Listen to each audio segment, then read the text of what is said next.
आज के इस एक्सप्लेनर में हम राजस्थान के भूगोल को एक बिल्कुल नए और दिलचस्प नजरिए से देखने वाले हैं।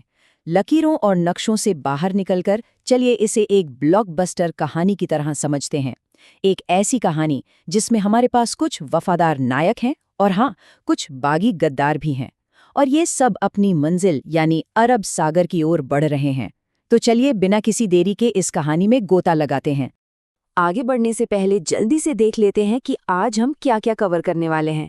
सबसे पहले हम अरब सागरीय अपवाह तंत्र को समझेंगे। फिर हमारी नायक माही नदी की महाकाव्य यात्रा पर चलेंगे। उसके बाद माही की प्रमुख सहायक नदियों को याद करने की ट्रिक देखेंगे। फिर चलेंगे त्रिवेणी संगम और बेणेश्वर धाम। और आखिर में बात होगी साबरमती की अनोखी कहानी की। तो शुरुआत करते हैं भाग 1 से, अरब सागरीय अपवाह तंत्र। देखिए, राजस्थान के ठीक बीचों बीच जो अरावली पर्वतमाला है ना, वो बस एक पहाड़ नहीं है, वो एक बहुत बड़ा डिसाइडिंग फैक्टर है, एक महान जल विभाजक।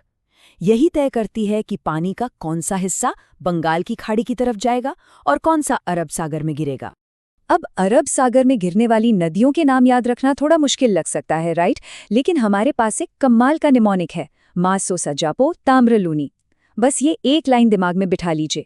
मा से माही, सो से सोम, सा से साबरमती, जा से जाखम, पो से पश्चिमी बनास, ता से ताप्ती, मृ से नर्मदा और लूनी से लूनी। है ना जबरदस्त ट्रिक? एग्जाम्स में ऑप्शंस एलिमिनेट करने के लिए ये लिटरली एक गेम चेंजर साबित होती है। चलिए अब बढ़ते हैं भाग 2 की तरफ, माही नदी की महाकाव्य यात्रा। अब माही कोई आम नदी नहीं है, यह हमारी आज की कहानी की हीरो है। दक्षिणी राजस्थान और वहाँ के आदिवासी इलाकों के लिए ये नदी लिटरली एक जीवन रेखा है। इसीलिए तो इसे बहुत प्यार से आदिवासियों की गंगा या वागड़ की गंगा भी कहा जाता है। इसकी जर्नी भी बहुत ही फिल्मी है। शुरुआत होती है मध्य प्रदेश के विंध्याचल पर्वत की अमरू पहाड़ियों में महद झील से। वहां से ये राजस्थान के बांसवाड़ा जिले के खांदू गांव में एंट्री लेती है। लेकिन सबसे माइंड ब्लोइंग बात क्या है पता है? ये कर्क रेखा को एक बार नहीं बल्कि पूरे 2 बार पार करती है और मैप पर एक परफेक्ट उल्टे यू का शेप बनाती है।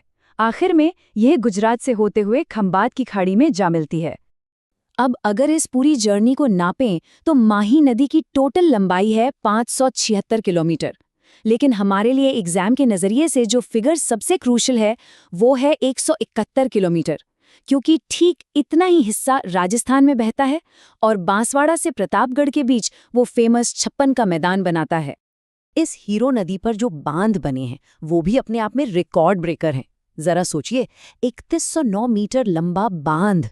जी हाँ, हम बात कर रहे हैं बांसवाड़ा के बोरखेड़ा में बने माही बजाज सागर बांध की। ये राजस्थान का सबसे लंबा बांध है। लिटरली इसका नाम जितना बड़ा है ना, ये बांध भी उतना ही विशाल है। और विशालता की इसी कड़ी में एक और नंबर जरूर याद रखिएगा, 81 मीटर। ये प्रतापगढ़ में जाखम नदी पर बने जाखम बांध की ऊंचाई है। 81 मीटर मतलब समझ रहे हैं?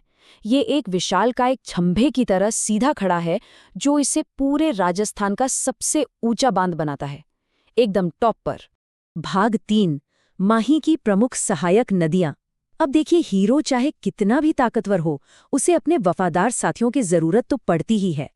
तो चलिए देखते हैं कि माही की इस सेना को आसानी से कैसे याद रखा जाए। इसके लिए भी हमारे पास एक बड़ी ही मजेदार और सिंपल ट्रिक है। ए सोम ए इरू, अब चुपचाप रह जा। चलिए इसे डिकोड करते हैं। पहले आय से एरण, सोम से सोम नदी। दूसरे ए से एराव, इरू से इरू, अ से अनास, चाप से चाप नदी। रह को अगर उल्टा पढ़े तो हरण और मोरेन, और लास्ट में जा से जाखम। बस ये एक सेंटेंस याद किया और माही की पूरी सपोर्टिंग कास्ट दिमाग में फिट। चलिए अब कहानी के उस हिस्से पर आते हैं जो भाग 4 है, त्रिवेणी संगम और बेणेश्वर। ये वो ग्रैंड पॉइंट है जहां हमारे सारे मुख्य किरदार एक साथ एक ही स्टेज पर मिलते हैं। हम बात कर रहे हैं बेणेश्वर धाम की। डूंगरपुर के नवाटापुरा गांव में मौजूद ये जगह एक बेहद पवित्र त्रिवेणी संगम है। यहीं पर संत मावजी का ऐतिहासिक स्थल भी है। माघ पूर्णिमा को यहाँ इतना बड़ा मेला लगता है कि इसे आदिवासियों का कुंभ कहा जाता है। इसका कल्चरल इम्पैक्ट बहुत ही जबरदस्त है। लेकिन ज्योग्राफिकली ये संगम बनता कैसे है, आइए देखते हैं। माही आ रही है मध्य प्रदेश की मेहत झील से, सोम नदी निकल रही है उदयपुर की बिछामेड़ा पहाड़ियों से, और जाखम आ रही है प्रतापगढ़ की भंवर माता पहाड़ियों से। लेकिन यहाँ एक कैच है, एक बहुत ही बारीक डिटेल जो अक्सर मिस हो जाती है। जाखम नदी बेणेश्वर पहुंचने से ठीक पहले ही डूंगरपुर की बिलुरा गांव में सोम नदी से मिल जाती है, और फिर ये दोनों मिलकर बेणेश्वर में माही से जुड़ती हैं। तब जाकर ये ग्रैंड त्रिवेणी संगम पूरा होता है। अब आते हैं आज के आखिरी सेक्शन यानी भाग 5 पर, साबरमती की कहानी। हमने माही की वफादारी की बात कर ली, लेकिन अब बात करते हैं उस नदी की जिसे हम थोड़े मजाकिया अंदाज में इस कहानी का गद्दार कह सकते हैं, साबरमती नदी। साबरमती को हम गद्दार क्यों कह रहे हैं, जरा इस विडंबना को समझिए।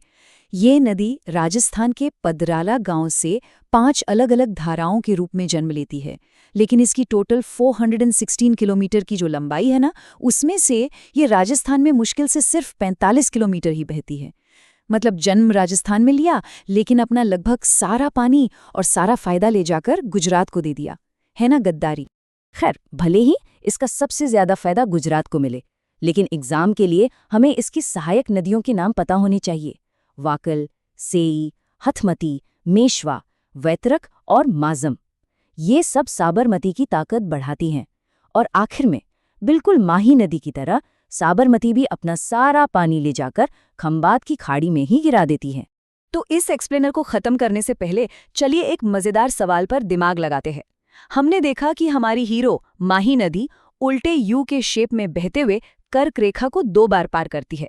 क्या आपने कभी सोचा है कि अगर हम भूमध्य रेखा या मकर रेखा की बात करें तो दुनिया की कौन सी नदियां वहां ऐसा ही कारनामा करती होंगी?